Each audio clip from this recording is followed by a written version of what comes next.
Bonjour et bienvenue dans cette nouvelle vidéo qui était vouée normalement à partir à la poubelle parce qu'en effet des personnes qui ont des kits upgrade audio, là il s'agit d'un simple câble, il y en a beaucoup et ce type de vidéo vous pourrez le retrouver à pas mal d'endroits. Moi-même j'en ai déjà fait une pour ma SR Plus US avec un kit Ancho qui comprenait par contre pas mal de câbles. Mais le but de cette vidéo, c'est de vous sensibiliser par rapport à la potentielle perte de garantie qu'entraîne ce genre de modification aftermarket. On se retrouve aussitôt après le jingle, ça fait un petit moment que je ne voulais pas claquer. Ça permettra aussi de vous laisser un petit peu de temps pour trouver le bouton s'abonner. A tout de suite!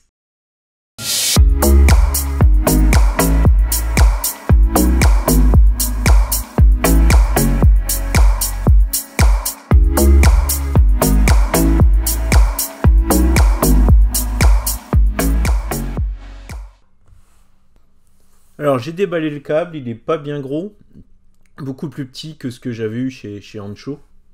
J'ai commandé ça sur AliExpress et ça m'a coûté 21 €, TVA et frais de port inclus. Alors le but de ce câble, c'est uniquement d'activer les haut-parleurs présents dans ma LFP. Je n'ai pas de haut-parleur à l'arrière dans la planche arrière, contrairement à mon américaine.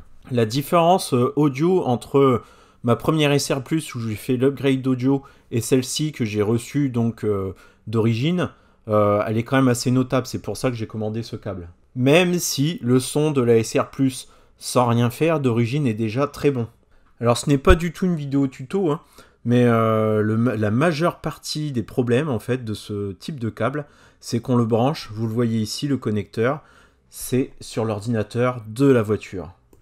Et là il n'y a pas le choix, c'est de là que sort le signal, et si on veut garder les bonnes balances, etc., c'est là qu'il faut prendre le signal, donc c'est d'ici qu'il est dérivé.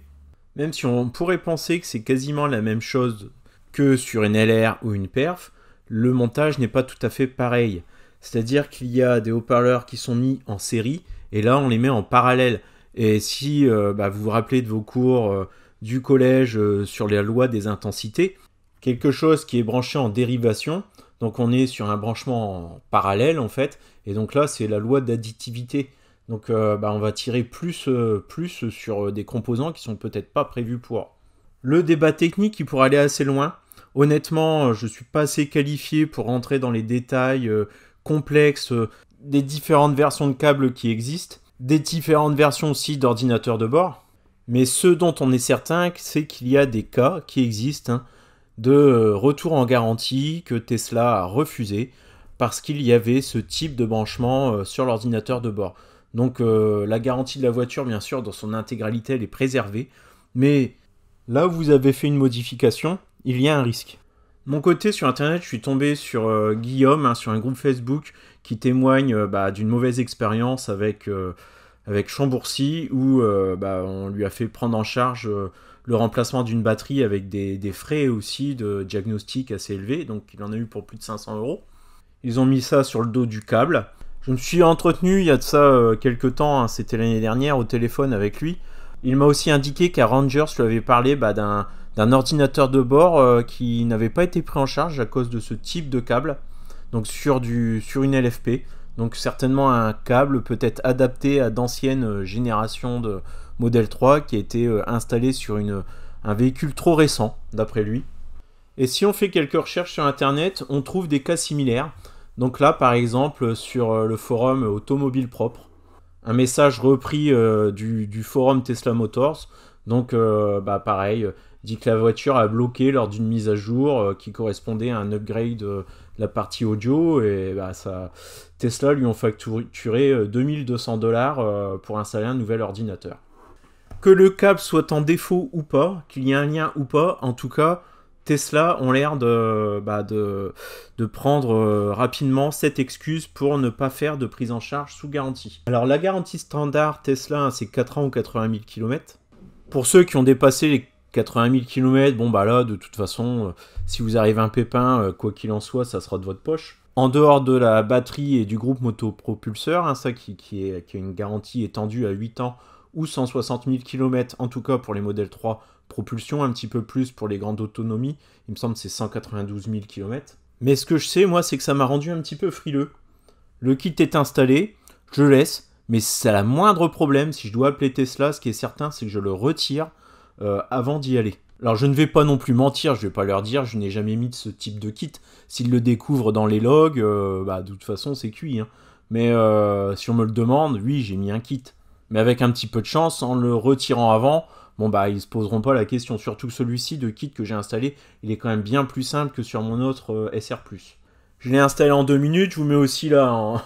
enfin, au montage, j'ajouterai le montage par un chinois, le tuto chinois. Et pour ma prochaine voiture, bon, alors c'est vrai que moi j'aime bien, le son il est quand même meilleur. Mais de là à acheter une LR plutôt qu'un modèle propulsion uniquement pour la qualité sonore, ça fait cher quand même. Ensuite j'ai ajouté ce kit, si Tesla me cherche des poux pour X ou Y raison, en gros ça peut me coûter entre 2000 et 3000 euros. J'en suis conscient. Je voulais faire cette vidéo aussi pour que vous en ayez également bien conscience, parce que je ne sais pas si vous avez peut-être zappé ce point. D'un point de vue strictement loi, j'ai lu pas mal de personnes qui affirmaient, et alors là je suis pas assez calé pour, hein, que Tesla devait prouver que le défaut, que la panne, vient de ce que vous avez ajouté. Mais partir en procédure judiciaire pour et puis immobiliser un véhicule aussi, ça semble compliqué. En commentaire, vous avez des soucis de ce type, n'hésitez pas à me... Je suis intéressé par le sujet, bien qu'il fasse un petit peu peur, hein, puisque moi j'ai fait quelques modifications. Mais si Tesla vous a fait la remarque, si Tesla vous a fait un refus de prise sous garantie, votre témoignage est important, car beaucoup n'ont pas conscience que de telles modifications peuvent engendrer comme dépenses à venir. Bien que sur ma SR Plus américaine, hein, ça doit faire 1 an et demi que j'ai ce kit d'installer, un zéro souci, et pourtant je mets le volume à un niveau, mais pas sur une longue période, sur la durée d'un morceau ou deux, mais pas plus. Et puis de toute façon, le souci, c'est pas forcément que le câble est en cause, c'est que Tesla s'en sert comme, comme excuse. Merci d'avoir regardé cette vidéo, on est bientôt 5000, donc si tu ne fais pas encore partie des abonnés de la chaîne, n'hésite pas. Allez, ciao et à bientôt.